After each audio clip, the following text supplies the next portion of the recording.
সংখ্যালঘু সম্প্রদায়কে সামনে রেখে আওয়ামী লীগ পুনরায় প্রতিষ্ঠা লাভ করতে চাচ্ছে, আওয়ামী লীগ পুনরায় মাঠে নামতে চাচ্ছে।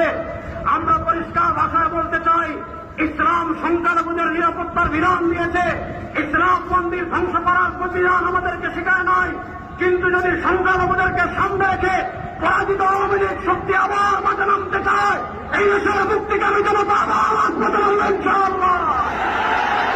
আমি দ্বিতীয় হেফাজত নেতৃবৃন্দ আমাদের শ্রদ্ধেয় মুরব্বীদের কাছে বলতে চাই, খুনে আওয়ামী লীগ পালিয়ে গিয়েছে, কিন্তু মহল্লায় মহল্লায় ওলামায়ে কেরামকে তাওহীদি জনতাকে যারা নির্যাতন করেছে তারা কিন্তু এখনো সবাই দেশ থেকে পালিয়ে যেতে পারে না।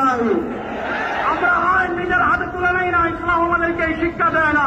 কিন্তু আমি অনুরোধ করব, দেশের প্রত্যেক আদালতে, দেশের প্রত্যেকটা নিম্ন আদালতে, হাইকোর্টে, সুপ্রিম কোর্টে হেফাজতের রক্তের সাথে যাদের নাম লেগে আছে, ওলামাদের রক্তের সাথে যাদের নাম লেগে আছে, শেখ হাসিনা থেকে শুরু করে প্রশাসনের প্রত্যেকটা সেক্টরে যারা এই খুনের সাথে জড়িত আছে তাদের নামে মামলা করা হোক।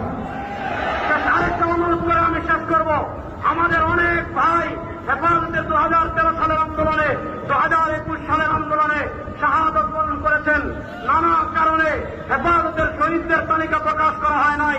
আমরা তরুণদের পক্ষ থেকে মুরব্বিয়ানে কেরামের কাছে অনুরোধ করব, হেফাজতে যারা শহীদ হয়েছেন, সময় এসেছে রাষ্ট্রীয়ভাবে শুধু নয়, সারা দুনিয়ার গণমাধ্যমকে, সারা দুনিয়ার মানুষদেরকে হেফাজতে যারা শাহাদত বরণ করেছেন তাদের তালিকা জানিয়ে দেওয়া হোক।